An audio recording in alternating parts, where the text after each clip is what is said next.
收聽你手有冇好啲啊？手啊，好咗啲啦。啱先情緒唔係好穩定啊。原來咧，每個人咧都有失落嘅時候嘅，包括我自己。雖然我自己係一個做節目嘅，但係我都係一個凡人。凡人總會有心事嘅。你講下，你咩狀況？其實我都有件好煩心嘅事，但係我就想你同我俾啲意見，因為我大咗肚4個月左右噶啦，但係我同我男朋友其實我哋都準備好下個月係攞證嘅，嗯，但係而家我發生咗啲事，我就比較猶豫，我唔知要唔要同佢繼續去攞證。咩事咧？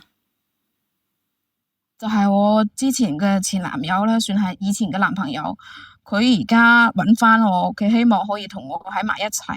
佢話佢同佢老婆已經同意同佢離婚啦，但係要啲時間去分開，唔好講離某嚇，叫分開好唔好？分開。咁我又 OK，我但係咁我佢已經咁我問你一個問題咧。你哋繼續講啊，你繼續講。就係我之前嘅男朋友，佢話佢老婆已經同意同佢分開，但係要俾啲時間佢去處理佢哋兩個人之間嗰啲財產分割。你而家係咩狀況？你而家係單身嘅係咪？冇，我而家有男朋友，我仲有咗4個月。咁你而家有男朋友有4個月，咁咁你繼續講。其實係我以前嘅男朋友，佢而家揾翻我，佢希望我可以俾多一次機會佢，因為我同我而家嘅男朋友，其實我哋喺埋一齊嘅時間唔係幾長，先至今年年初喺埋一齊嘅，但係我哋識嘅時間比較長，佢係我個同學嚟嘅。當時其實我哋雖然識咗咁耐，但係我哋一直都冇拍拖，係因為我同我以前嘅男朋友分咗手之後，我哋慢慢咁就喺埋一齊嘅。咁其實講真啦，小圓姐姐，我對我以前嘅男朋友其實我都仲係有感情噶，畢竟我哋喺埋一齊有9年噶啦。咁你有感情？你話我你講。其實你話如果我真係一啲對我男朋友感情都冇，咁係冇可能。但係當時因為佢有家庭，我哋冇辦法喺埋一齊。但係而家就係佢話佢要已經分開啦。咁係佢主動分開定係你主動同佢分開嘅？當時係佢主動同我分開㗎。咁佢主動同你分開，咁你仲糾纏啲乜嘢？咁其實我因為佢嗰陣時係因為佢屋企嗰個人嘈得睇佢睇得好實，咁佢其實佢都唔係話對我好狠心，佢當時仲俾咗120萬嘅補償俾我。雖然嗰陣時我同佢分開係好傷心，但係我都理解佢，佢當時係有家庭嘅。咁你講，我隻腳抽筋啊！我聽到咁樣，我都發一達咯。你跟咗佢9年，你竟然發一達？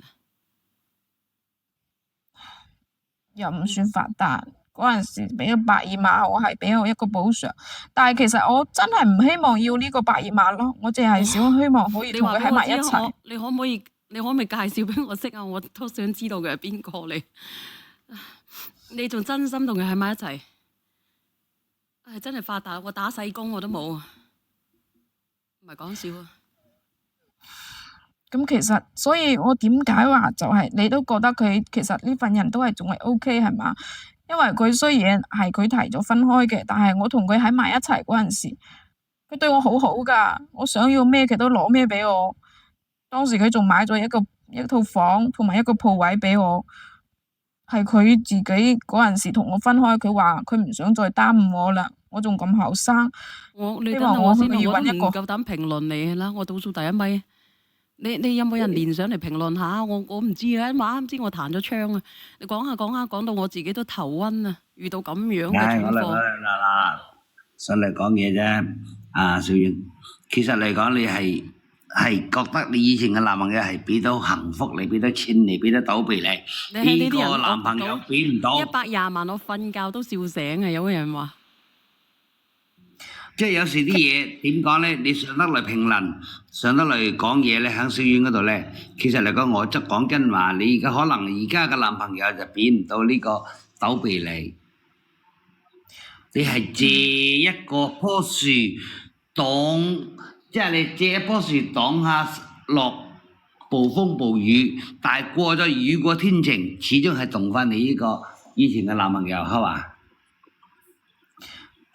其實我係有顧慮嘅，因為我中意係呢個人，唔係話係佢嘅錢，唔係話佢咩嘢，但係我都中意佢個人啊！我真係中意佢個人啊！講真啦，我都中意佢個人啊！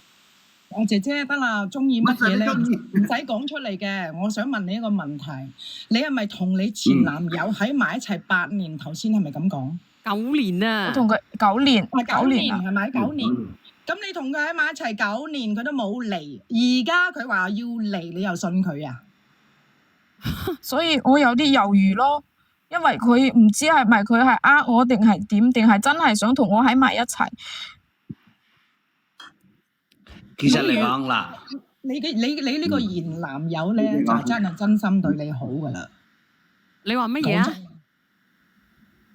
你話咩 Vivian？而家我話佢而家個男朋友咧，就係真心對佢好噶啦，知根知底，一直守到而家。但係咧，你個前男友咧9年都未離婚，你相信佢而家會為咗你離婚？但係佢今次講得好認真啊！佢語言識別唔到係咪？係啊，呢排做乜鬼咁樣嘅咧？唔知點解。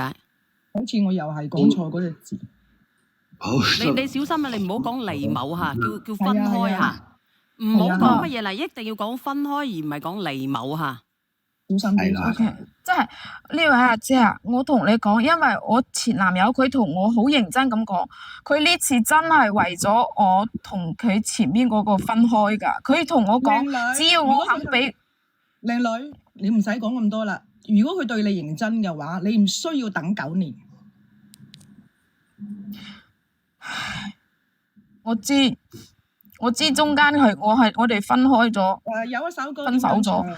有一首歌點樣唱㗎？咩歌啊？做隻貓，做隻狗，不做情人。你有冇聽過啊？我聽過。其實你中意你前男友乜嘢啊？佢對我好。你話你愛佢，你話你愛佢，一個你俾咗9年嘅青春佢，佢都俾咗120萬啦。係咯，都俾咗120萬咯。一層樓你而家唔聽我講啦，一個鋪位啊，嗰120萬係揞口費，明唔明？揞口費。其實你哋點解一定要向係咪睇得咁膚淺啊？其實我同佢係真愛嚟㗎，只不過因為當時佢係為咗我好，佢話佢唔想再耽誤我，咁佢先至狠心同我分手。嗱，妹妹。你覺得真愛，你係中意，唔使你嘅答案啦，唔使上嚟求助啦。其實嚟講，佢呢個係V 姐，等我講2句先嚇。因為你嗱而家咁計9年，唔使講啦，放首歌先啦，小婉姐，大家幫忙點讚啊，繼續點讚。喂，其實咧呢件事成件事當中，我淨係睇到啲銀紙撐到我雙眼就嚟盲咁上下。我都係啊，120萬啊陰公。其他嗰啲我乜嘢都睇唔到，我真係乜都睇唔到。我都係啊，真係。嘅嘢，喂，可唔可以俾我講幾句咯？踎咗係好耐。阿姐姐啊，仲喺度啊，姐姐，你在嗎？我喺度啊。我而家想問你啲唔好敷衍嘅問題。我啱啱聽你講有一句説話，你話你而家對你而家嘅男朋友係冇乜感覺嘅，係咪啊？又唔係話冇感覺，只不過係我哋識咗咁耐，我哋相處個模式係好似一個就係兄弟啊，咁即係你明明一個就係處咗好耐嘅一個 friend，咁突然之間變成你個男朋友，係嘛？你話係愛情又差少少。我就再問你啦，既然你都未準備好去接受一個你認為想愛嘅人，你點解要去有小西瓜咧？點解要去害即係連累呢個而家嘅男朋友？而點解又要俾你自己做一個模棱兩可嘅去抉擇呢啲嘢咧？我覺得好奇啦。當然你啱啱講嗰啲我哋或者你嗰啲銀紙啊一閃一閃咁，喂，我都想啊。其實呢件事好簡單㗎咋，好簡單㗎咋，你就係去翻同你嘅前任就得㗎啦。你9年當中你得咗120萬，再加埋一層樓，再加埋個鋪位，我同你講，你呢度起碼都最少都300個啩，最少噶啦。我打跛腳都唔使憂啦。其實真係唔使糾結嘅，你做乜糾結？問題係我而家我有咗4個月 BB 係我而家男朋友。咁我話俾你聽啦，你成世跟住佢你都抵啦。我同你講，你同咗呢個依家你個老公，你唔甘心噶，你一樣去死去揾翻佢噶咋？你信我講啦，似你咁樣你連得上嚟，依家4個月個肚你仲上嚟問下，話同唔同翻之前嗰個都冇嚟，嗰個淨係呃下你啫。但係佢有錢俾你，其他嘢全部都係假嘅，但係錢係真嘅。咁你理得佢咩啫？你錢係真嘅，你同咗依家個老公，你都會死翻去揾翻之前嗰個。我話俾你聽啦。係啦，依個其實就係你個目的啦。咁問題係你只不過上嚟，佢上嚟個目的就想我哋咁樣講呢啲嘢，等佢心安。你唔使乜嘢啦，你去揾翻前面嗰個得啦。你叫你依家嘅呢個死心啦，你唔會跟佢噶。你依家呢個嘅話，只要你呢個有錢嘅喺背後係嘛，講一句説話乜嘢嘅話，因為佢有錢啊嘛，所有嘢係假嘅，錢肯定係真嘅。係咪？咁所以嘅話，你即使係乜嘢，你都會翻去揾佢嘅。你呢個嘅話，你第日都係俾綠帽俾人哋戴嘅啫。係啊，其實你都唔使問我哋啊。你講嘅我都明。其實你自己心裏有決定。你唔係明啊？你真實就係咁樣操作啊！你翻去揾翻之前嗰個啦，你唔好害人哋啦。問題係佢而家就我前面個男朋友，佢同我講，佢話我肚裏邊呢個 BB 唔可以跟住一齊跟住佢，佢要我夾咗佢。咁我而家畢竟係我自己肚入邊噶嘛，咁我其實我肯定有猶豫噶。我覺得我萬一揀錯咗點算啊？萬一佢呃我點算啊？我同你講，你依家嗱，我同你講啦，你依家如果你收翻個心翻嚟，你覺得你連得上嚟，你其實咧，如果你賺咗咁多係嘛，你120萬再加埋你一層樓一個鋪位，嗰度最少300個噶啦。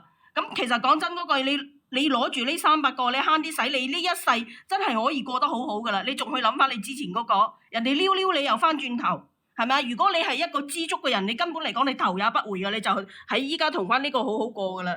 你根本都係一個嗰啲貪得無厭嘅人嚟嘅。所以姐姐，我啱啱咪點解要問你一啲咁唔？你睇下阿小圓姐姐做到好似隻狗咁樣，都未賺到300萬啊！真係㗎，其實嗱，所以姐姐點解我要問你嗰啲嘢？你明唔明？我哋呢啲人做到好似隻狗鐘啊，趴喺度咁樣都賺唔到300萬啊！應該有機會啩，到我60歲嗰陣。有，我相信你有，絕對有。所以姐姐你唔使問我哋啦，你早已經有決定㗎啦，你又何必嗌我哋做呢啲小人呢？其實我決定我真係冇，只不過我而家我就係驚揀錯，你有㗎啦，你知道點做㗎啦，你好醒目㗎你。揀錯啊？係啊，因為我真係我驚我揀錯，因為佢而家叫我唔要呢個小朋友。咁如果我真係跟咗佢喺埋一齊，假如佢真係呃咗我，咁我個而家嘅男朋友佢又對我真係好好啊。呢個問題，嗱你唔好嘈啦，你情願嗱依家就係2選1嘅話，咁依家你情願要你肚入邊嘅 BB， 定係嗰個男人再俾300萬俾你，你要邊樣嘢？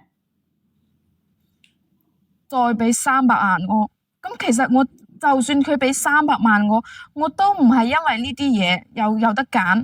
你因為咩嘢？你真係假到西咁樣啊！唔係你真係假到西咁樣，你唔好答埋啲咁嘅問題啦。就係2選1。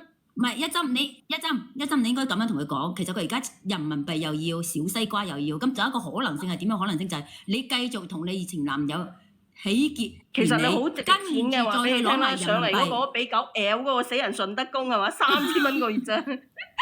人哋仲咬到成個屎忽都係血嚟嘅。真係一針，唔係一針，佢其實就想咁樣，你明唔明我意思？佢兩樣都想要。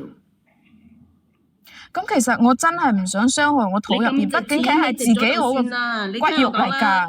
如果嗱，我就講句人話俾你聽，不過你都係聽唔明人話㗎啦。你呢300萬你斷咗佢，唔係即係你已經賺咗300萬翻嚟啦，你斷咗佢之前嗰啲嘢，拉黑呢個我唔知你呢個男朋友有幾勾啦，我估佢起碼大你20年㗎啦。幾歲啊？咁所以嘅話，你依家咧你斷咗佢就算數啦。你又拉黑佢，同呢個好好過啦。呢就係人話嚟嘅，忘記之前啲嘢。忘記一個人咧唔係咁容易啊！如果佢係斷得開，佢叫你呢位阿姐啊，你講阿姐。係啊，點樣啊？點樣？你講啦，你講啦。唔係，我嘅意思就係話，其實我唔係咁膚淺㗎，唔係話真係300萬同佢斷。我而家我考慮嘅係我個小朋友，即係你因為我而家我你想同我講你唔係咁膚淺，但係你做咗就係咁膚淺咯。哎呀，姐姐係可能有啲人佢哋唔認同我做嘅嘢，但係我而家我真係如果嗱，我同你講，你將你嗰300萬嘔俾我，我就覺得你好清高啦。你都癲嘅，你都嘔啦，嘔俾我啦，你都白暈嘅，你都。我俾姐姐，你如果你將你嗰300萬嘔俾我，你就係一啲都唔膚淺，我仲覺得你好高尚啊！話俾你聽，我日日為你唱讚歌。我唔係啊，我齋我都幫你打埋啊！你癲嘅，你都讚。唔係姐姐，啱啱我都問你咯，都唔好咁膚淺啊！嗱，而家人哋同你講嗌你300萬斷咗佢，你又唔制，你又喺度諗，哎呀我個小西瓜呢個骨肉啊！我都同你講，我而家就問你，你係咪又想要小西瓜，又想要300萬？你講就得啦。係，我希望可以唔傷害我小朋友嘅情況下，我可以得到我嘅愛情。阿俊哥你好。其實你而家就想又要有家庭，又要有人民幣，你咪即係想223蚊連上嚟，唔係啊，俊仔仲有邊個？你一出聲即刻執埋23蚊都冇，你哋唱首歌先，你咪喐啊！咪出聲啊！一出聲落去噶啦！嚟！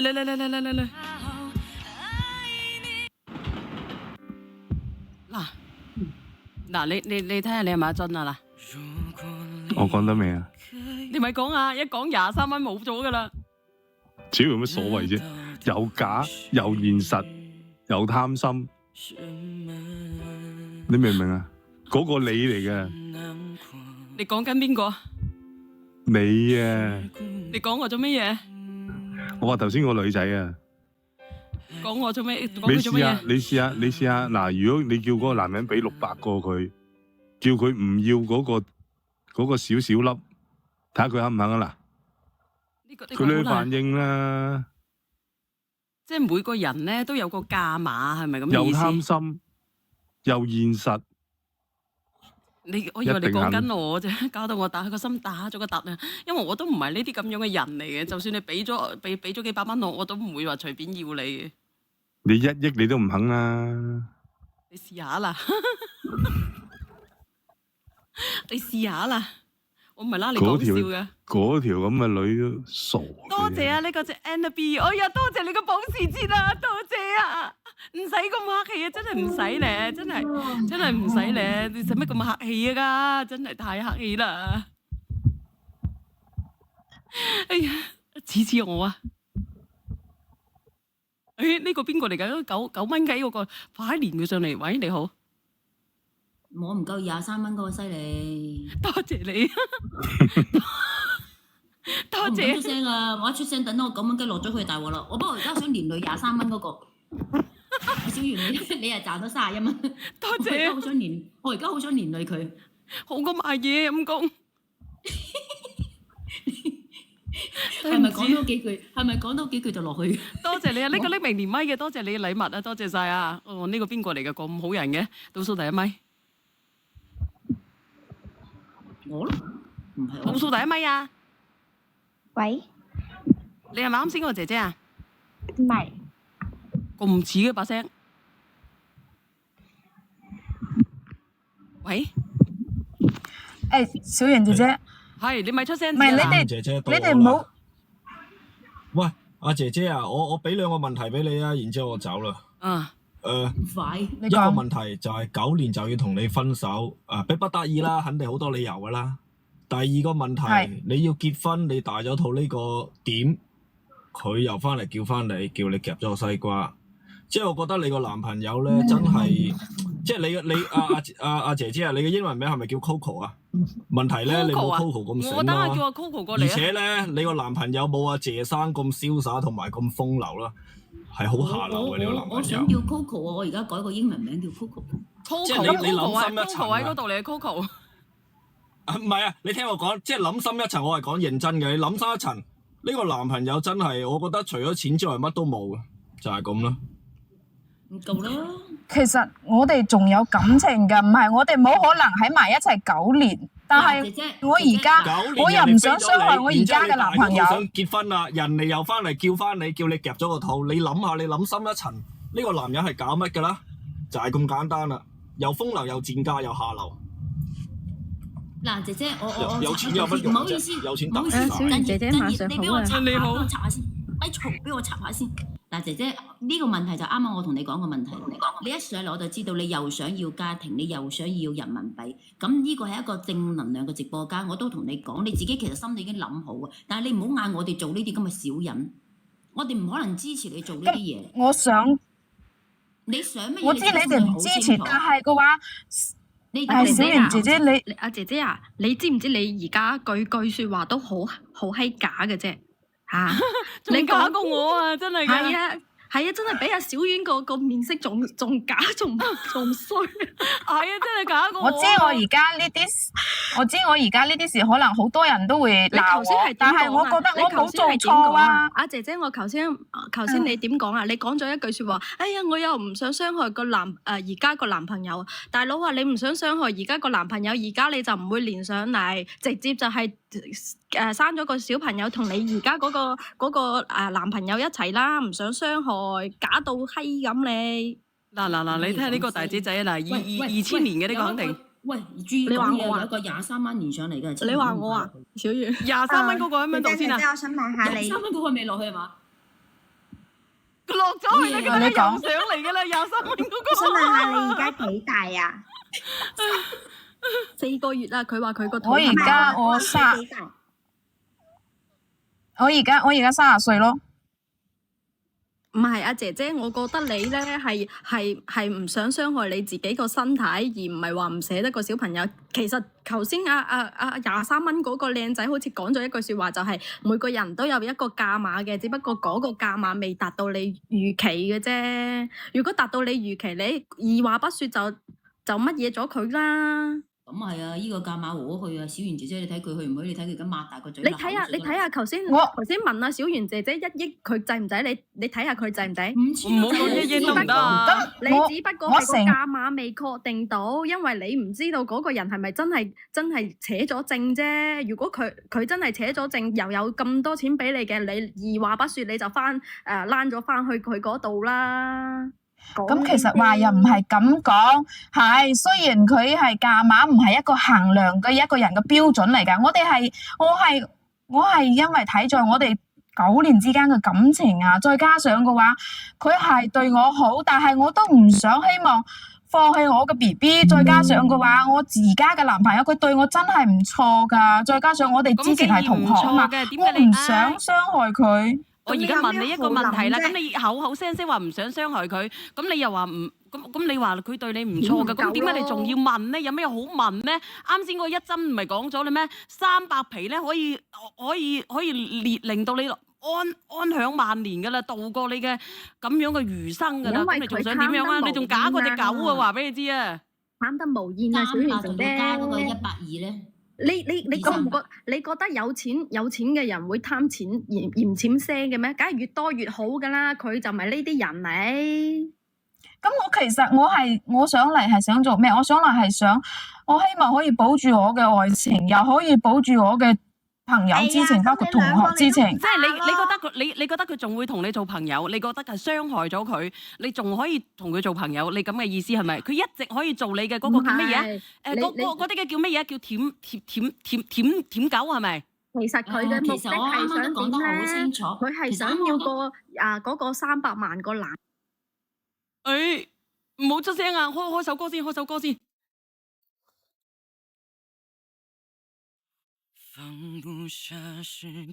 唔好出聲啊！幾分鐘啊！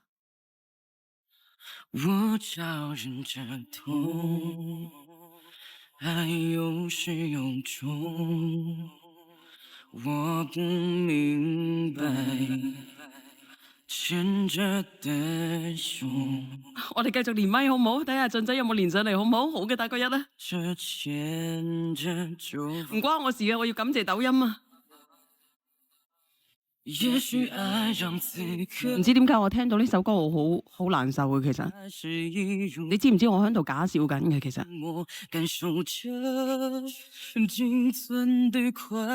你知唔知道我真係喺度假笑緊嘅？回想我們走過的那些曲折，只有我們倆，跟別人沒法懂得。你說我係嘅，我真係假笑緊嘅。我話俾你知，我呢世女咧，今日係我最難受嘅一日，係我最難過嘅一日。我走了，你別再難過。但係我只係假裝令到自己咁開心嘅啫嘛。記得以後你要快樂，這世界沒那麼多因果。我真係嘅，我唔係同你講笑，我未曾試過咁難過。儘管有太多的不捨，這是你要的自由。可唔可以等多1分鐘啊？點解啊？我總是一個人在房間裡面感受無聊，抱怨。我唔知講啲乜嘢好啊，其實。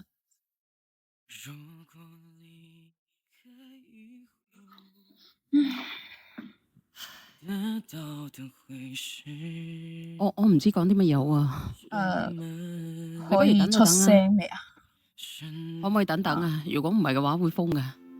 我連晒嗰啲6蚊雞啊、5蚊雞上嚟先嚇。唔好理嗰條女啦，講下你好過啦，貪錢嘅。我又sorry。想嚟啦，我又想將23蚊呢個扯落去。多謝你啊，5蚊。我都5蚊啊！開玩笑，我今晚超過佢啦。上面嗰個13蚊。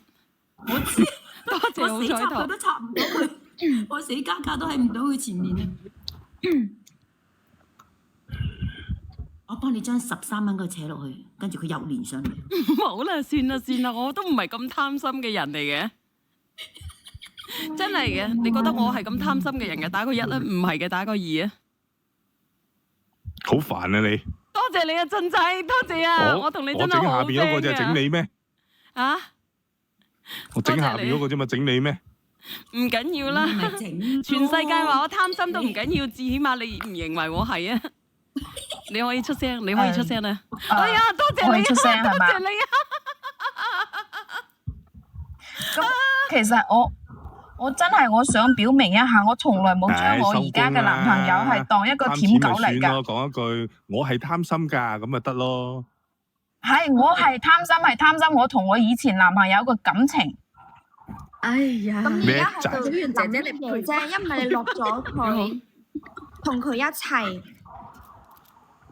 你又唔捨得，又想要。其實姐姐，我同你講一句，你真係嘅個真心，只不過係你想上嚟連麥問下小圓姐姐有乜辦法令到嗰個300萬嘅既可以接受你，又可以接受個肚嘅啫。你就係想咁樣啫嘛？其實唔係嘅，其實你都係唔知道點樣去面對你而家嘅男朋友。小圓姐姐，你錯啦，其實我都佢根本就唔中意而家個男人嘅。佢只係想要人哋又想要人民幣。係咯，我佢雖然只不過係想要係嗰個300萬嘅去接受佢嗰個肚嘅啫嘛。唔係，其實你雖然問個目的係問我哋有乜辦法係可以令到佢接受係嘛？其實你嘅主要原因係咪唔想傷害嗰個男仔啫？而家愛你嗰個男仔啫係。我唔想傷害我而家嘅男朋友，但係我又放唔低我之前嘅男朋友嗰個感情。我而家即係咁樣，係你聽我講先，係咪即係唔想傷害個男仔，但係又想喺嗰邊搲啲金過嚟？唔會，佢中意嗰個男嘅。係啊，佢中意之前嗰個男嘅，但係佢唔想傷害而家呢個。有乜可能唔傷害到而家個男仔啫？冇噶啦，你會從此失去咗一個全世界最愛你嘅人。所以我就係因為唔敢將呢件事去坦白出嚟，我唔想去失去佢啊。因為我知道我一旦講出嚟，你唔想失去佢嘅，你咪好好地同佢喺埋一齊咯。點解要三心兩意啫？呢個世界上咧，唔係話我想點就點嘅。如果我想點嘅，我已經係妻妾成群啦。我而家唔係啊，其實我已經係成竇男朋友啦。魚與熊掌邊有得兼備嘅當又立嘅，真係講句唔好聽啊！你講首先，唔好意思。其實我啱啱一而再再而三都講咗好多次，呢個女嘅上嚟就係想又要依邊，冇可能㗎！我同你講啊，人嘅一生之中咧，我哋會遇到好多愛嘅人嘅。但係咧，其實佢而家最想做嘅就係，但係我哋要同呢個男仔結婚要點樣咧？我哋係要揾到適合嘅人、合適嘅人。咁到底咩人係合適嘅咧？佢同你行咗9年啦，咁始終都分開咗，你覺得合唔合適咧？其實唔合適嘅。後落去俾人上。咁其實當時分開，佢講佢都唔聽㗎啦，冇其實人其實講真啊，佢對而家呢個男朋友係好，我講先，我講埋兩句我就落去。其實佢而家對呢個男朋友更加之唔公平啦，因為佢唔愛佢噶嘛，佢只不過係當佢係一個水泡嚟啫嘛。咁既然係咁樣嘅話，唔愛就淺別傷害啦。你放生人哋啦，有首歌都叫做放生嘅。我雖然唔係真係愛情嗰種深愛，但係我都唔想，我都唔係話對佢冇感情㗎。起碼我哋從一個講楚兄弟，佢啦。如果咁樣嘅，其實你只不過係貪戀佢對你好啫嘛。你講得啱嘅呢個妹妹，呢個妹仔你講得啱啊！我舉手，其實佢唔係貪戀佢對佢好，佢覺得佢呢個男人可以任佢魚肉。如果冇咗個男人，咪就係咯，任佢魚肉嘅。咪就係咯，係因為佢既想揾一個任佢魚肉嘅，佢又想揾人咪，所以啱我一而再再而三同你講，姐姐，我哋呢個係正能量直播間，我哋唔會教你做呢啲嘢。如果你真係想做，就你自己去做，唔關我哋事，明白嗎？其實唔係話其實呢個男仔係真係愛佢嘅，佢只不過係享受呢個過程，而唔係真係真真正正愛呢個男人。即係心水好清，佢根本都知佢自己想做乜，佢我只不過唔係話使人哋去認同佢，佢就覺得心安啲。但係我同你講，姐姐呢個係正能量嘅直播間，我哋唔會教你做呢啲嘢。你唔會心安嘅，我同你講，你呢輩子你都唔會心安嘅。你傷害咗呢個人咧，你後邊咧，你只能夠做到咧兩條平衡線上邊，老死不相往來。嗰位姐姐，我而家我自己我知道我做嘅嘢我係正能量㗎，我只不過就係衰在我心軟，我兩邊我都唔想傷害，我更加唔想傷害我肚裡面嘅 BB。咁嗰邊你點傷害啫？本來你已經傷害咗，本來就唔拉更㗎啦。咁點傷害啫？你傷害咗前邊嗰個乜嘢啫？我就係因為佢而家為咗我，佢要離分開啊，同佢嗰個，咁佢想同我喺埋一齊，佢俾我一次機會嘛，你叫佢唔好分咪得咯。倒數第一咪，連錯咪係咪倒數第一咪？練你個後邊有連錯咪呢？咁你講啦，右七公。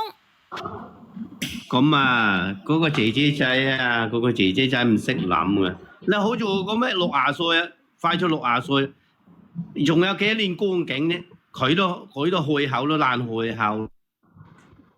咩意思啊？諗嘅錢有用咩？佢有5年後行鳩咗咧，瓜鳩咗咧咁，佢你又至揾嗰個啊？唔係鈍咧，即係嗰個女人真係有咗啊，咪算數咯，咪有錢啊過到生活得啦，要咁多錢做乜鬼先得㗎？右七公係咪知足常樂啊？都係啦，你喺有個生命已經有保障咯。唔係啊，你明唔明啊？佢個生命仲有10零年，仲有10零年，不如70年、80歲啊，係咪先啊？好似我哋講80、60歲啦，快就行得啦，係咪先啊？佢嗰個20零、30歲，仲有40年、50年、60年，窮你嘅一個仲有10零年，嗰個靚女都唔知識唔識計嘅要數，有錢就算數啦，劣咗啲就算啦，係咪先啊？嗰個靚女係咪度㗎？其實我喺度啊，但係喂，呢位阿哥你都講嘅嘢，你都我想問兩個問題先。你問你個 BB 係而家呢個男朋友啊，定係另外一個啊？你個 BB 肯定係我而家嘅男朋友啊。咁我就想問啦，你又要錢，又要人，又要 BB， 咁你想點咧？其實真係。我想希望有個兩全其美嘅方法。冇兩全其美㗎，冇㗎啦！你話你唔想傷害你嘅前男友，係咪咁嘅意思啊？你要兩全其美嘅，好簡單啫。兩個男人如果握手嘅，兩夫一妻嘅，咁咪得咯。你都癲嘅，你都。美咯，係咪啊？其實你唔好講呢個啊！呢個鬼三觀啊！你叫嗰個男嘅連上嚟，叫你嘅前男友。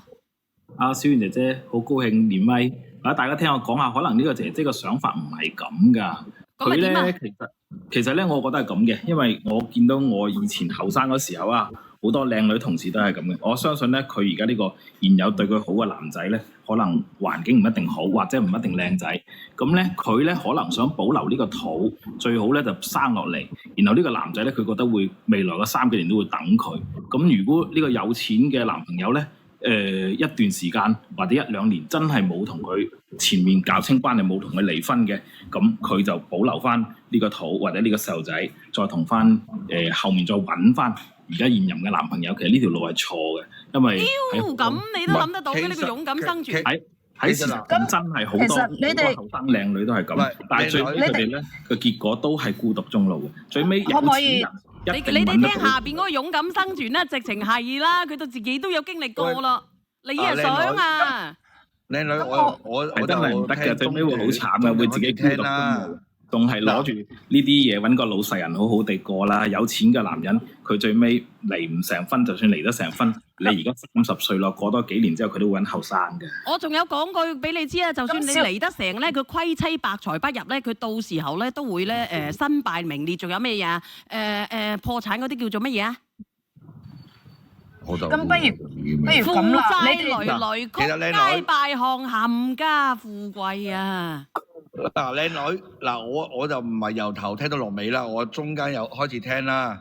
嗱，你就唔至乎唔志在有錢啦。其實我俾個名，其實我俾個答案你啦。嗱，你而家呢個 BB 係呢個男朋友啊，你呢個男朋友係冇錢噶嘛。咁你講咗嗰句，你唔係貪錢嘅，你就揀呢個男朋友咯，冇再揀之前嗰個有錢嗰個咯，就咁簡單啫嘛，係咪先？你自己講話錢對你嚟講冇乜所謂啊嘛，係咪先？喂，死啦！好危險啊，華哥！有幾危險？跌咗落去咯！我未跌喎。未跌，講多2句咧就跌嘅啦，唔係講笑。跌日再上翻嚟咯。阿蚊啊！小妍姐姐，咁其實我講咗咁多，大家都唔好企喺我角度，咁不如咁啦，我聽日約我前男友上嚟，我哋大家講清楚，你哋幫我問下佢啦，好冇？其實你個心咧，我都諗到你想點嘅啦。其實我勸你啊，同而家呢個男朋友一齊啦。你不如咁樣啦，如果你咁樣去諗嘅話咧，我覺得你真係屙呢吉低啦。你依然係唔踏實，但係又想問下你嘅前男友係咪？嗱。係，我想知道佢究竟係點諗嘅，究竟係講真話定假話，係咪真係想同我喺埋一齊？冇得救啦，咁樣冇得救啦，送你上去，送佢上路。唔係，咁講呢啲嘢。其實佢好簡單咋，佢有車有錢起身，其實佢而家呢個台係佢男朋友嘅，其實好簡單個答案就係揀個男朋友。人心不足蛇吞象啊，就係呢句話啦。女人邊個匿名連上嚟嘅？邊個嚟嘅？喂！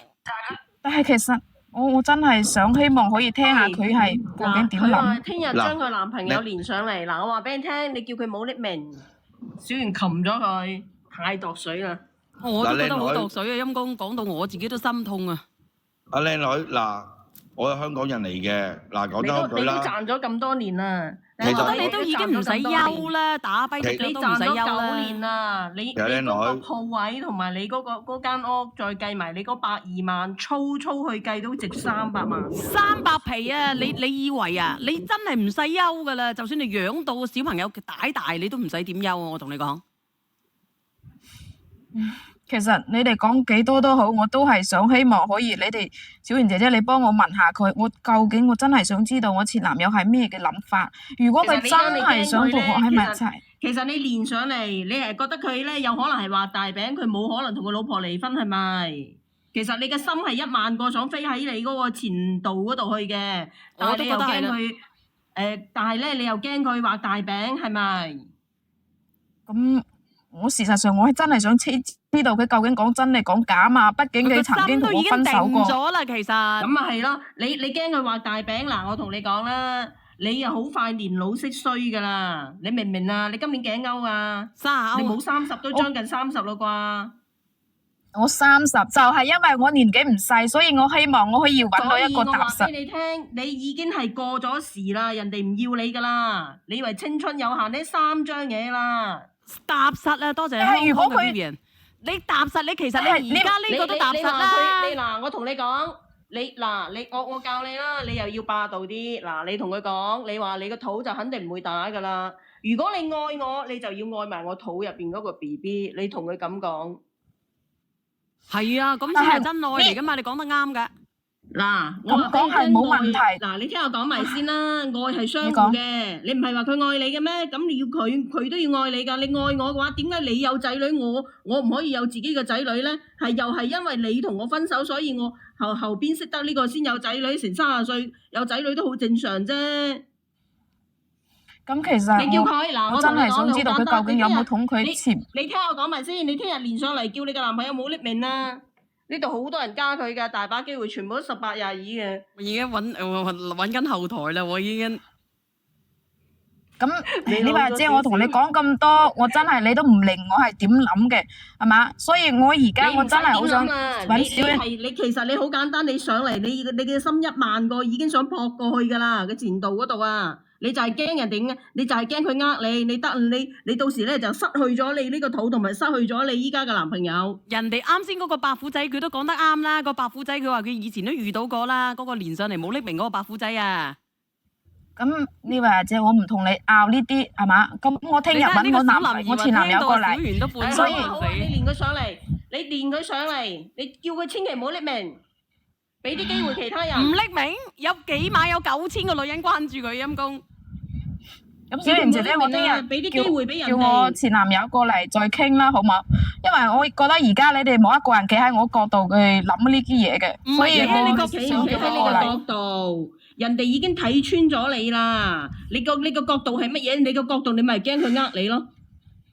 唉，其實佢，所以我想聽下佢嘅話。我想聽你嘅點話。承諾冇用㗎，你聽。你嘅人咧聽唔到真話㗎，我同你講，佢同你承諾冇用㗎，你老啦，你仲未明咩？你3張嘢啦，醒18醒啦歲嘅姐姐咧，永遠都有，但係你永遠都唔可以18歲，你有乜嘢魅力？佢出得呢個錢係嘛？你9年當中你值咗成300萬，最少都值300個㗎啦。咁佢會揾個老嘅嚟玩咩？你用下你嘅死人頭啦！唔好講咁反啦，你以為真愛嚟嘅？咁其實你講呢句話就唔啱啦。咁既然我同佢喺埋一齊9年，咁肯定有我嘅魅力㗎，係嘛？佢既然而家反翻轉頭，咁肯定我有我嘅魅力嘅。所以你唔理解我知我正常，但係好啦，你講你有你嘅魅力係咪？你有你嘅魅力，你生咗之後你冇魅力㗎啦。我唔同你拗啊，真係㗎，小妍姐姐咁啦，我聽日我叫我前男友過嚟啦，好冇？哎呀，我先落啦。你叫佢聽日千祈唔好匿名啊，一定唔可以匿名㗎。俾啲機會俾我哋呢度啲18、22嘅姐姐啊，俾啲機會俾佢哋。你睇你哋都睇上我前男友，所以證明我嘅眼光係冇錯㗎。因為我唔係18、22，我比較老，我所以唔啱嘅。我唔同你拗啦，我聽日叫佢過嚟，我再小妍姐姐你再幫我問問啦，好冇？你唔好匿名啊嚇！冇匿名喎。好。你叫佢冇匿名喎。唔好匿名啊！好啦，連上嚟啦，我幫你問下佢。如果佢口頭上面話唔係你㗎，咁你信佢就係啦，好冇？送俾你啊！到時聽日睇佢。你使唔使？如果佢話你使唔使放啲押金喺度啊？即係到時佢話嗱，你問佢係咪你㗎？佢話冇啦。咁你話或者驗證你嘅真誠，咁你使唔使叫你男朋友押住100零200萬喺度去驗證佢嘅真誠啊？唔需要啦。我都唔識點同你講啊！小妍姐姐，我叫佢過嚟先啦，因為我而家我覺得你哋一個二個都係都好似即係覺得我唔啱咁嘅，我真係同你哋講唔明啊！唔好講呢個嘢啦。嗱，我話俾你聽，咁係咁啦，我先落啦。你就唔存在啱與唔啱嘅，因為咧我話俾你聽，人都係俗嚟嘅。你中意錢，冇乜話啱唔啱，邊個都中意錢嘅。唔係，我有張紙㗎。佢落咗去咯喎。語言識別唔到啊！我落去啦，拜拜，你埋放啦。送首歌俾你哋啦。小妍姐姐，今日唔係好在狀態啊。唔係啊，我今日好傷心，我今日有啲。我今日咧有啲落魄，但係咧我依然好傷心。就如無比的感慨，從此學懂一種慷慨，告別從前的戀愛。今日狀態唔係咁好啊！香港係咪打緊風啊？係咪啊？應該係打緊風係咪？阿梁仔沖杯茶俾你飲先得㗎，唔係我自狀態己得㗎啦，因為飲杯茶。自己要獨立嘅，始終都要獨立㗎。你冇理由成日叫人哋㗎嘛，戇居嘅。唔係啊，小婉咁啊，你自己沖茶飲得冇？梗係得啦，我乜唔係嘢都識。狀態嘅時，唔係狀態嘅時候係沖杯茶飲去提神㗎。我而家提緊神㗎啦，而家打緊風係咪啊？現場係有啲暗係咪啊？唔好意思啊，因為咧我人比較努力嘅，所以咧有時候咧就係咁樣啊。點解啊，山哥你講乜嘢啊？係夾太多，所以冇啊，好少搞嘢㗎。我今日咧真係唔在狀態係咪啊？你習慣單槍出筆嘛，永遠都係，你永遠都冇可能靠人哋嘅，你只能夠靠自己。講真，人哋咧只係你人生嘅過客，你只能夠努力自己變到強大。你唔強大嘅話咧，你什麼都不是。講真嘅，呢個正確。係咪好懵懂啊？其實唔係啊，你做咩後邊咁黑嘅？你係倉庫啊？係啊，倉庫啊。哦，今晚有咩福利啊？冇福利啊！你到底點樣㗎？你唔係分享故事嘅，你同我講嘢，我等下我會喊㗎喎。你喊我更加傷心嚇。唔係嘅，係一樣蒙查查咩？做佢咧，咁我不如開埋支燈佢啊，好唔好？咁啊幾好。冇噶啦，自始至終只有小圓一個人。從今以後，唔好意思啊，朋友仔。咁得嘅。冇啊，係定啲嚟咪真係㗎？咁我吐口水啦。表妹病咗啊！表妹，唔係吧？颱風都未到都病嘅。阿梁姐又病咗。梁仔唔係病咗，梁仔有自己嘅嘢做啊。哦，陪緊佢家人係嘛？都啱嘅，正確。畢竟係靠自己，小圓定啲啦。唔關事嘅，係我自己問題啫。哦，好啦，今日唔阻你傾偈啦，好嘛？幫我上埋嗰個幫我上開埋支燈佢咧，因為太暗啊。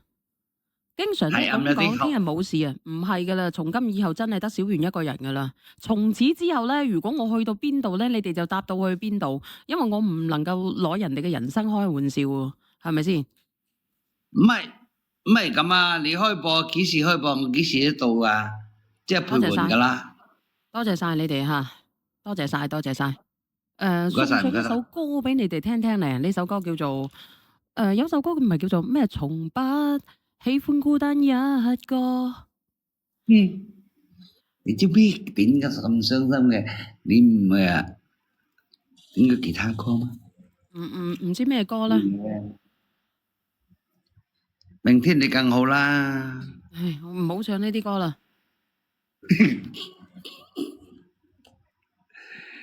啊，你中意啦嚇，我落線啦嚇，唔該晒。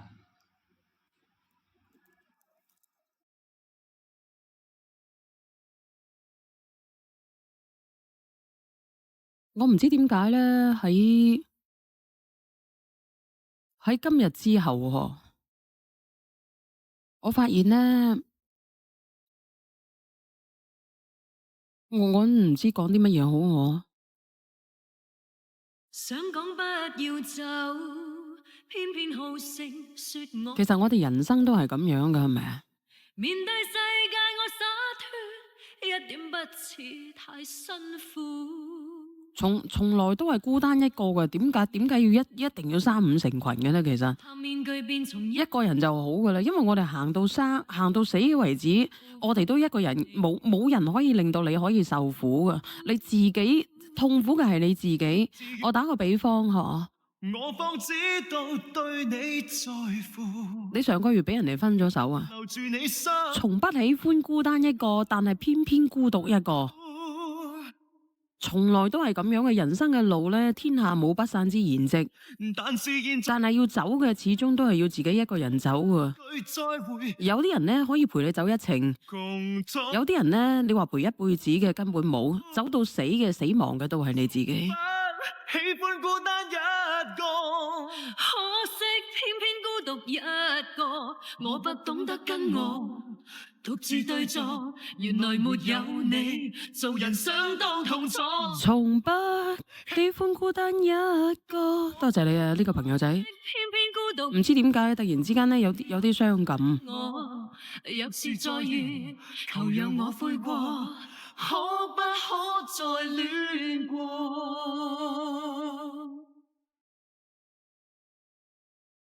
冇錯，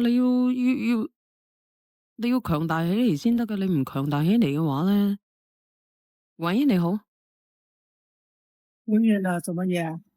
冇嘢啊，我準備連麥啊。你好傷心個樣，做咩你喊嘅？冇喊啊。有你，我睇得你個眼神，一定有啲嘢嘅。但係你要知道，從來都唔係只得你一個孤單你一個嘅，懂嗎？我明㗎，係專業嘅播音主持嘛，把聲好似啊，咁你就當我係專業嘅好唔好？哆啦 A 夢話我要舐你，我舐你個屎忽啊！我哋準備分享故事啦，多謝晒你，卡文姐姐，再送多首歌俾你聽聽啊！我送咗啲嘢俾你嘅，多謝晒你，多謝晒，送首歌俾你啊！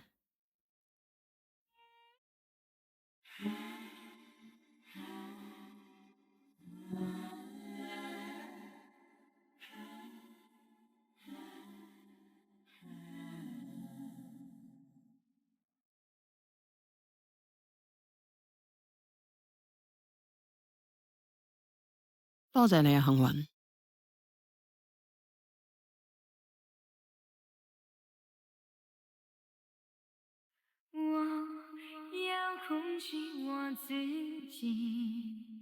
唔知點解咧，今晚隻手喺度震緊。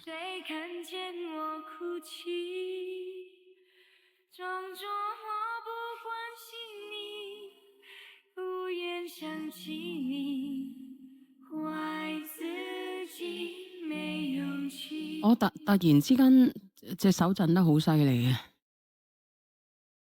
第一次未曾試過咁樣，飲唔落啊！唔知點解，可唔可以俾幾分鐘我緩解再連麥啊？其實我知道我自己好難頂啊，真係知道，所以以後咧我都係適合自己一個人，我唔可以與輝同行啊！真係嘅。我飲啖水先好唔好？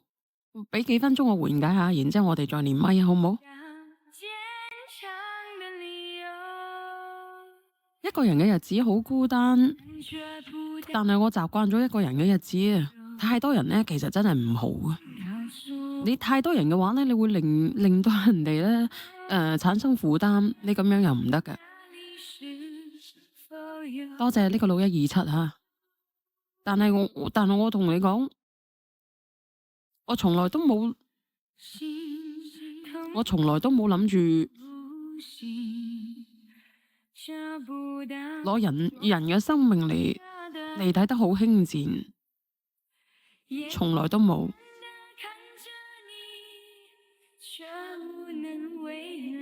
小圓姐姐，我識咗個男朋友半年。半年後佢查出有惡性腫瘤，胸腺瘤啊！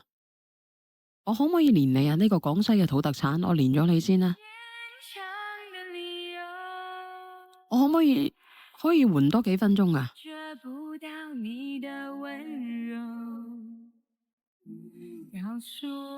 半年，你愛唔愛佢啊？你話俾我知啊！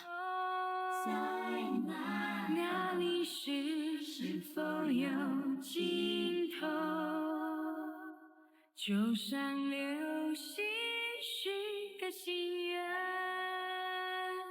让你知道我爱你。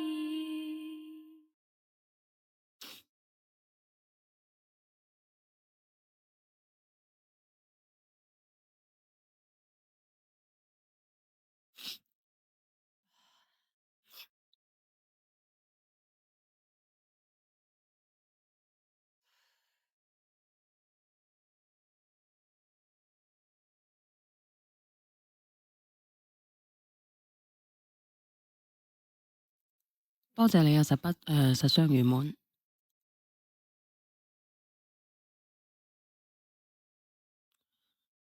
有少少手震啊，唔好意思嚇，唔好意思。準備連麥好唔好？你哋都好中意對方，咁佢而家嘅情況點樣啊？我需唔需要連你上嚟分享下？你話俾我知啊！我需唔需要連你上嚟傾傾？我而家隻手咧仲有少少抖嚇。你可唔可以俾多1分鐘時間我？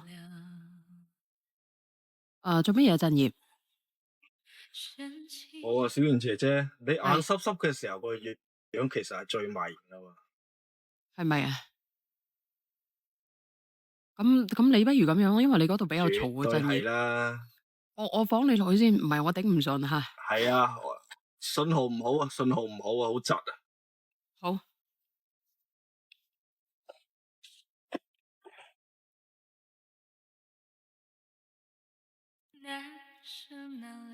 我唔飲8+1㗎，我一個人好自律嘅，而且我又好努力。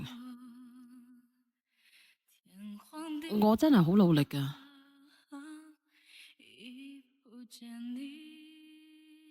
我哋連麥啊，好唔好？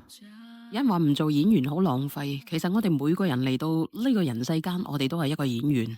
你演緊咩角色呢？我而家演緊一個節目主持人，但係今日咧分咗神，個心情咧特別唔好。嗱，我連下你啊，我可唔可以過去採訪下你哋啊？喂，你好，小楊姐姐。係，你應該識咗我好耐噶啦，係咪？係啊，我經常聽你啲直播嘅。聽我直播，其實你二婚啊？你而家係咪？係。二婚，你識咗個男仔，呢個男仔佢有冇結過婚嘅？結過。結過婚啊？咁佢有小朋友嘛？有2個。咁2個小朋友係跟住佢定係跟住佢媽咪啊？跟佢。跟佢啊？咁點算啊？佢而家查出有胸腺瘤係咪啊？係 B1 型。幾時開始發現查出呢個病啊？舊年正月嗰時。舊年正月啦，咁佢一直都做緊化療係咪啊？舊年我放棄工作，同佢上廣西咩醫院嗰度做過2次化療，但係啲藥水唔係好敏感嗰種，做過2次，第3次再去復檢，但係個咩瘤會大咗，但係啲藥水唔係好得。舊年同佢去廣州，又係，依家呢就係用睇中醫。咁佢而家嘅狀況點樣啊？咁樣食得去得咯，依家咁樣。食得反得。玩得咯。心情還好吧？他。最開始嗰時接受唔到呢個事實咯，但係冇辦法咯，始終係要面對嘅。面對嘅時候咧，咁你而家係冇嘢做定係點樣啊？呢個廣西土特產。我舊年放棄工作，同佢喺廣州啊，喺廣西邊即係去化療啦，同佢做1年時間。今年我喺飯店上班嘅。你而家喺廣西係咪啊？喺廣東佛山呢邊。你喺廣東佛山咩？就喺順德呢邊。你男朋友咧？佢喺屋企咯。你好掛住佢係咪？掛唔掛都係咁樣，都要生活㗎，係咪先？咁但係你始終都要掛住佢啊！你使唔使帶住你2個小朋友啊？我2個小朋友唔使。你2個小朋友唔使帶，佢2個小朋友咧，咁佢知道爸爸係咁樣嘅狀況，咁點咧？個大仔呢，舊年啱上高1，後尾知道爸爸有呢個情況，然後後尾就唔讀書啦。依家喺唔可以唔讀書㗎喎，佢讀書叻唔叻㗎？一般咯。咁真係唔讀啊？唔讀啦，放棄咗啦，學費都交咗咯。後尾知道查得到呢個情況，咁老豆又唔做得嘢咯，咁樣咁放棄咯。係舊年唔讀㗎，而家開始重新讀可唔可以啊？唔知，舊年一直後尾出嚟6月喺廣州邊揾嘢做，揾下揾下，啱啱可能17歲、18歲都未夠，後尾嗰度又上下班嗰度又做下咯，又唔係好識。咁仲有一個小朋友咧，有一個小朋友讀初二，佢讀書還好吧？細個唔得。唔得係咪啊？我都唔知點解佢突然之間會彈咗槍嘅。我其實我都好正能量嘅，唔知講咗啲乜嘢咧。我回關你啊，好唔好？回關你啊！如果你乜嘢嘅話嚇，我可能隨時都會落播啊。今日我關注你啊！如果你想翻去睇下你嘅男朋友嘅，我可以開車翻去一齊送你翻去見佢啊！多謝晒啦。唔緊要噶，如果你想嘅，你放假嘅時候咧，我都可以。唔緊要嘅，因為咧我可以租隻車嘅，我冇車嘅，因為我可以租隻車一齊翻去見下你男朋友都得嘅。後年我淨喺廣州邊聽你個節目。多謝晒你喜歡阿小圓嘅節目啊！多謝晒。係啊，如果我彈咗槍嘅，我就換號直播間嘅朋友仔，就純粹聊天咯。如果賣唔到嘢嘅，或者講唔到嘢嘅，多謝晒你哋一直關注啊，小圓姐姐啊。你叫我同佢你咁樣啊，你叫佢開直播嚟聽，或者佢唔開直播嘅，同我講聲代我講聲加油。好，多謝你。你就係佢男朋友啊？呢個叫做依手遮天嘅係咪啊？係咪啊？佢入咗我直播間係咪啊？唔知，應該唔係。唔係咪啊？我回關咗你啦。好，多謝你。係啊，佢話係喎。我睇下可唔可以連佢上嚟嘅。我睇下可唔可以連佢上嚟嘅。喂 ，Hello。哦，你係上邊嗰個姐姐嘅男朋友係咪啊？你猜下。我哋唔開呢啲玩笑。我都唔係開玩笑。咁你係咪咧？我唔知啊，你話俾我知啊。呢個哥哥。咁你話似唔似啊？嗱，咁我真係唔知喎。老實講，因為咧呢個姐姐咧，佢男朋友咧就生咗病嘅，所以就唔知點講啊。你話咧？咁我好健康嘛，大佬。啊？咁我好健康嘛，大佬。咁如果係就唔係啦，認錯人啦吓，咁我放你落去先好唔好？依手遮天。OK。好 ，thank you。嗱，我回關咗你啊吓，我哋得閒再傾啊，好唔好？多謝晒你分享你嘅故事，多謝晒。喂，聽到嘛，小圓姐姐？我聽到。哦。你講咩事啊？小圓姐，晚上好啊。啊。咩事啊？而家咧，我連個麥咧想同你講下我啲古仔嘅。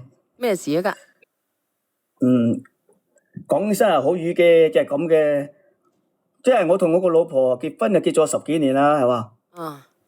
但感情都仲算可以啊，係嘛？但係呢2年咧，但係呢個2年咧，佢阿妹同佢老公鬧情緒啊，即係我個阿姨仔啊。就離咗婚啊！離咗婚佢依家佢一個人喺出邊租間屋嘅。關你咩事啊？我老婆唔放心佢一個人嘛，啱啱離咗婚啊，跟住出邊唔安全啦。咁你嘅意思即係點樣先安全？所以我老婆叫佢去我哋屋企住一段時間咯。咁你覺得好唔好啊？咁老婆都係咁講，你有乜嘢得講係嘛？咁你制唔制啊？唔到你唔制嘅喎。你好緊張啊！你又擔心佢一個人喺側邊啊嘛？哦，我見到你好緊張啊！你使乜咁緊張啫？白聲你個心係咪啊？冇啊。你乜緊張啊？咁你話唔緊張啦，反正我就覺得你好緊張啦。咁點啊？接咗佢翻去未啊？未啊！而家叫我去佢屋企攞執行李啦。嗱，去到佢屋企敲門又冇人應噶喎。我去到佢屋企敲極個門都冇人應。咁點啊？咁我攞住我老婆把鎖匙開門入屋啦。見到佢塊面好似馬騮屎忽咁啊，又好似飲少少酒，瞓喺沙發嗰度。咁點啊？咁我想嗌醒佢啦，唔知佢話到擺出個樣好騷咁嘅樣啦，擘下個腿咁嘅樣。唉，你理得人哋騷唔騷啊？咁多撚實事嘅你。問題我係男人啦喎，你擘下個腿咁樣，我邊度頂睇到好乜嘢噶嘛？係男人都會乜嘢噶係嘛？咁你咪走開邊咯，唔好去睇咪得咯。咁我睇見肯定係你話男人嘅嘢噶，你就知噶啦。睇見嗰啲嘢肯定會喐下手，要摸下噶嘛。你可以唔睇噶嘛。係正常男人都會睇，正常男人都會睇啊，除非我唔正常。咁點解你要睇啊？你可以唔睇噶嘛，你可以行噶嘛。咁你抹我個腿，你唔睇咯？抹我腿唔睇，證明你唔正常噶咯。係男人都唔正常咯。仲使笑先嘅，笑乜鬼啫？咁你睇咗係咪？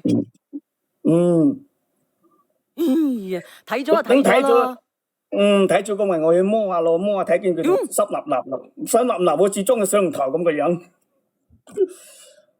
真係黃曲光。咁咯，真係好騷個樣啊！咁我頂唔住啊，咪出邊磨下咯，磨下唔小心碌咗入去攞嗰嘢啊！你有毛病啊！你真係。咁你點算啊？咁都得啊？我犯法噶，男人見到咁個樣都頂唔住噶，一般男人頂唔住噶喎。咁你想講啲乜嘢啊？咁你唔小心你都死噏得出嚟嘅，咁你講啲乜嘢啊？咁我攞個都後尾就醒，即係個醒飲少少酒啊，醒過來咯，話我侵犯佢咯，叫我賠錢俾佢啊，賠3000蚊俾佢啊。佢叫你賠？你講啊，你講，唔夠膽同佢講呢個話題。Hello 哥哥，我話賠翻3000蚊俾佢，佢話要5000蚊。哥哥，你反咗啦？有冇戴頭盔啊？冇啊，當時冇戴頭盔啊。肯定冇。係咯，咁而家咁點啊？搞大頭髮啊？咁點啊？我話俾翻，佢話要5000蚊，我話分期俾啦。而家佢話分期係啊。咁你分期咩嘛？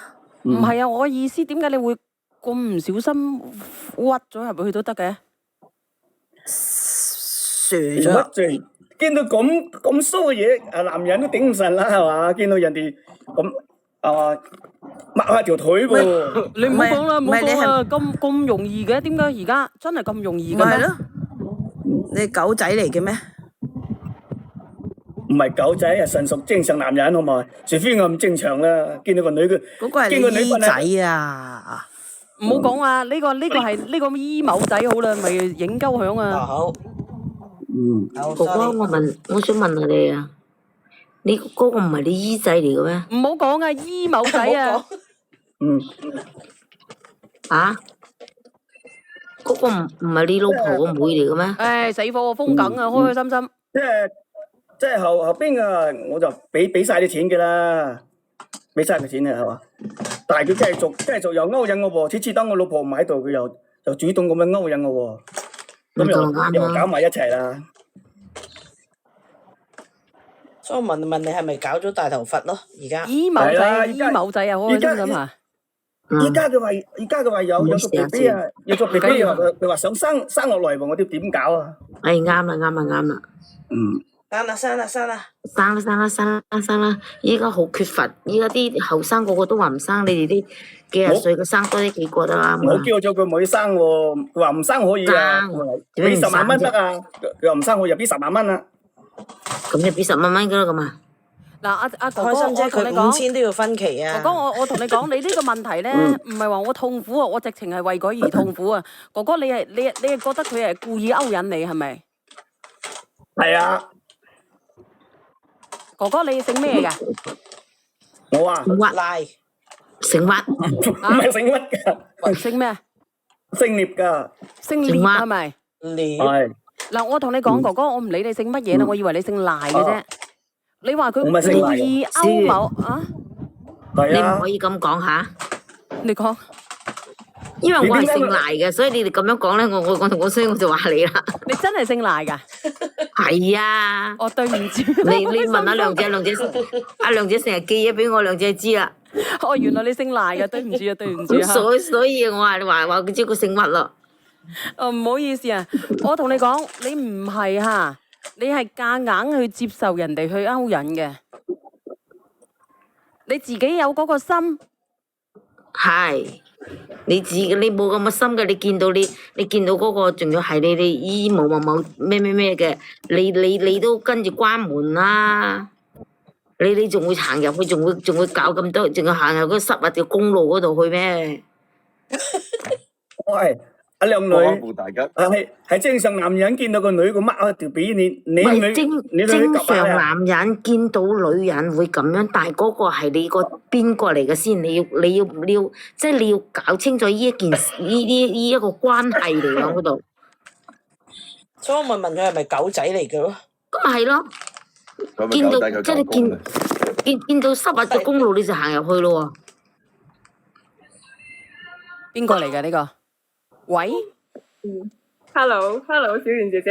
係你好啊，做咩？你叫咩叫 sex 咩啊？咩純啊？色相思呢個名你唔使理啊！我係上嚟同阿伯虎講嘢嘅。喂，有冇聽？石信思啊！喂，唔知咪落咗去啊？佢應該俾人封咗10分鐘啊！佢話有咪應該。唔喺度啊，落咗去啊！唔喺度啊，落咗去啊！喺唔喺度啊，哥哥？你上面匿名嗰個第一個匿名係邊個啊？唔知佢係我嚟㗎。喂？跌線啊！做乜今日我未跌線嘅？跌線啊，語言識別唔到啊，好容易嘅。哦，跌線啊！佢應該入我直播間好耐㗎啦，佢知道跌線就。咪係咯。阿哥哥。嗯。咁你而家點啊？你而家想點解決啊？哥哥，喂，你咪發我問你點算啊？你話佢唔係故意啊，肯定係故意啊！你話佢擘開個腿，故意咁樣勾引我，你話係咪先？阿石相思，你問啦，你啱啱上嚟。阿伯虎，你話正常男人都係咁樣，其實我係想講，你可以問一下後面有冇哥哥想上嚟話，如果係佢遇到呢啲事會點樣咧？我就話你唔係個正常男人嚟噶咯。佢問可唔可以告佢喎？你告佢啲乜嘢啫？佢叫你去搞佢嘅咩？佢叫你去搞佢嘅咩？你告佢啲咩嘢啫？故意勾引我噃，擘開條腿噃。咁你又唔自己入噶嘛，大佬啊？唔係佢逼你入噶啦嘛？我想問，你勾引我唔會識入喎。冇人叫你入噶嘛？你唔識入啊！你哋有呢個有個男嘅，你問下呢個男嘅。喂，講真嗰句，佢擘大個髀啫。佢咪故意勾引我？點解佢度好似裝咗水龍頭咁濕立立嘅？濕立立，你自己摸啫。你都有毛病嘅哥哥，我唔係同你講笑嘅，真係嘅。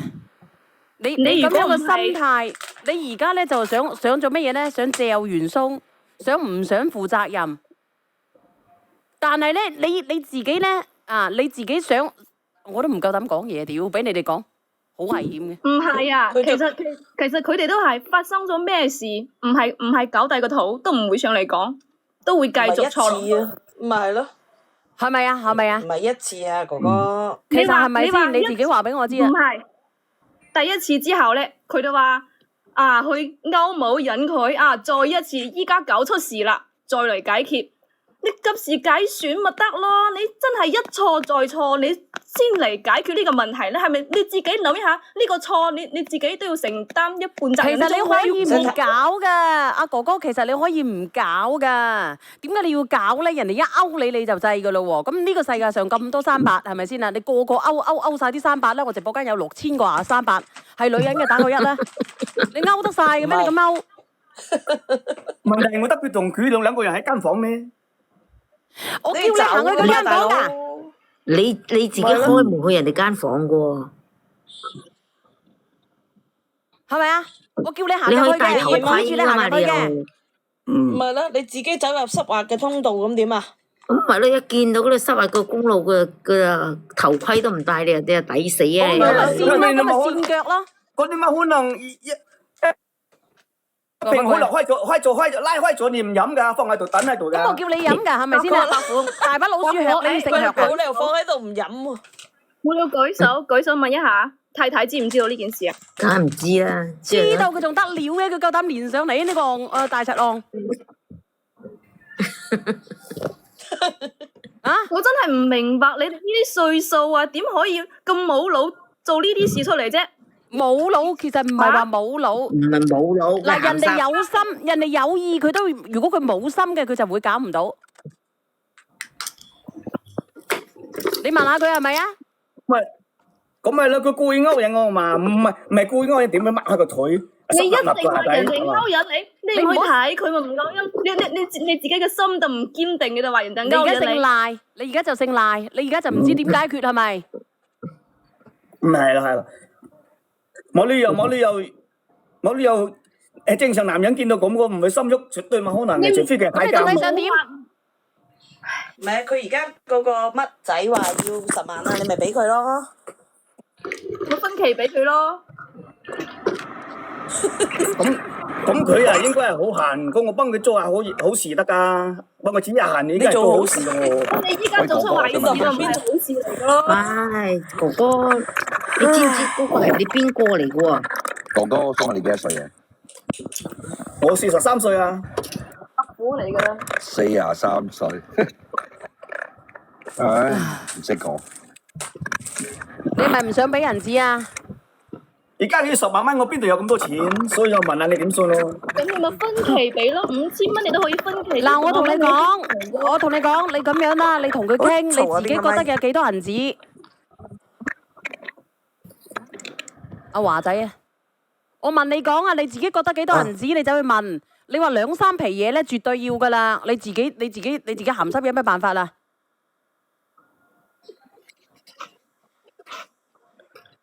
哥哥，咁佢問我俾錢，我肯定唔想俾啦。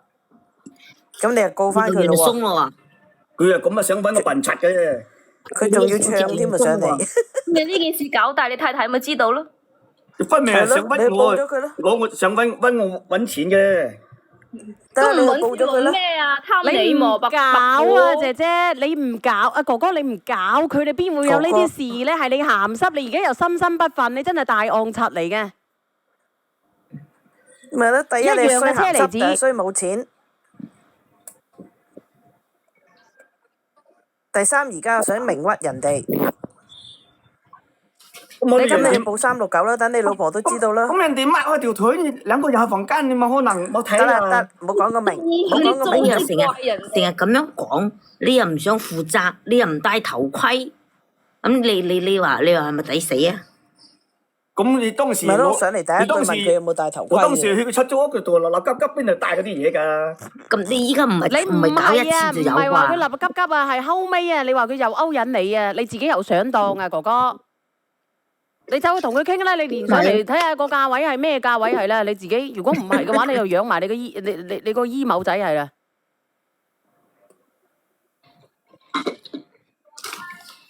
哥哥有個慢實拍嘅。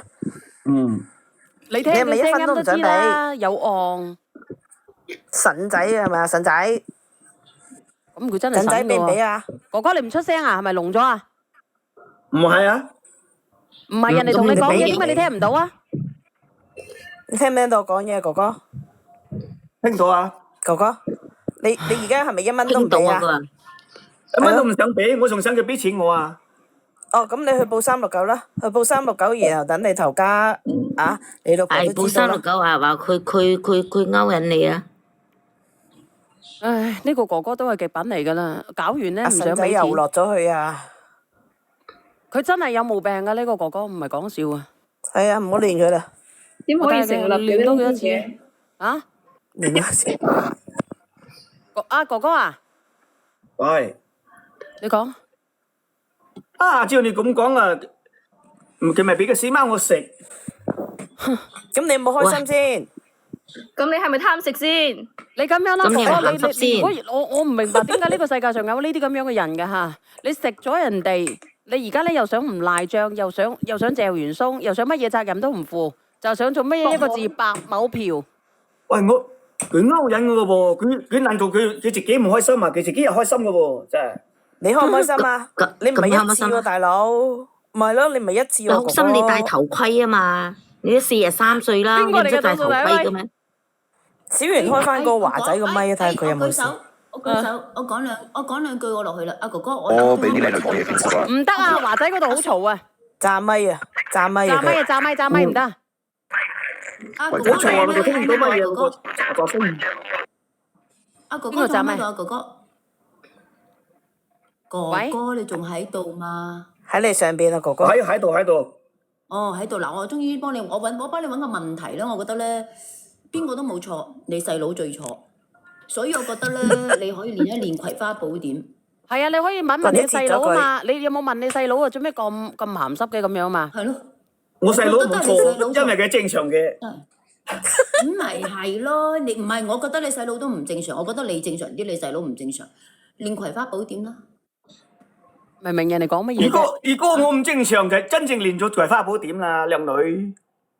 咁你正因為我正係嘛，見到靚女都唔心喐係嘛。咁你唔好講嘢啦，哥哥。呢呢個哥哥咧，佢個思路有問題嘅。第一咧，佢又唔想認賬，然之後隨便搞下。小圓姐姐，既然佢講到佢細佬正常，我又同你講，既然你細佬正常，你做大佬嘅你就要照住你細佬。你而家細佬出事，你做大佬你就要近咗呢筆錢佢，啱唔啱啊？問題我冇咁多錢啊，明光屈我喎。咁你冇，你又冇咁多錢，你個細佬又要做錯嘢，咁啊點辦啊？練葵花寶典都喺你。咩個細佬做錯嘢啊？唔通佢唔開心啊？我講你喺你太太面前，你聽我講，你喺你太太面前跪夠7749。我同你講啦，之後再練埋葵花寶典。哥哥，呢個哥哥好鈍嘅。哥哥你咁樣啦，你要麼咧你就叫你嗰個叫個乜水啊？嗱死火啊嗱，唔好講呢個嘢啦，封號啊，封咗啊！邊個嚟嘅倒數第一咪？喂，唔連佢上嚟啊！佢神化噶，唔連佢上嚟啊！唔連佢上嚟啊！佢有毛病啊！呢個人呢啲人咧，做你話齋都省嘢，費同佢講嘢。懶得講啊！佢都冇思路嘅，佢就係乜嘢都唔想負責，然之後連上嚟咧，硬響度指責個女人。佢嗰個姨仔都戇居嘅，唔係講笑啊！個姨仔最好就睇到個錄屏，然之後連翻上嚟。冇有連佢啊！兩個都神仙撞埋一齊啫，你揾個醒目嘅會唔會咁樣做啊？嗱，直播間嘅朋友仔，阿小圓姐姐咧，聽日又要醫院啊，後日先至開播啊！你哋見到我見唔到我嘅話咧，就聽日後日見我嚇，聽到嘅打個1嚇。喂，聽到。好多謝晒。23蚊嗰個唔連上嚟嘅。唔好連啦，算啦，嘥晒啲錢啦嚇，幫你哋落去。拜拜。嗱，因為咧，阿小圓咧，聽日唔開播。咁咧，你哋想聽阿小圓姐姐嘅故事咧，就要後日啦。因為我聽日又要去醫院啦，呢幾日兜兜轉轉咧，屋企人有人唔舒服啊，真係好抱歉。係啊，有人唔舒服啊，所以咧個心又唔靜。所以我都話俾你哋知咧，呢段時間啊，呢個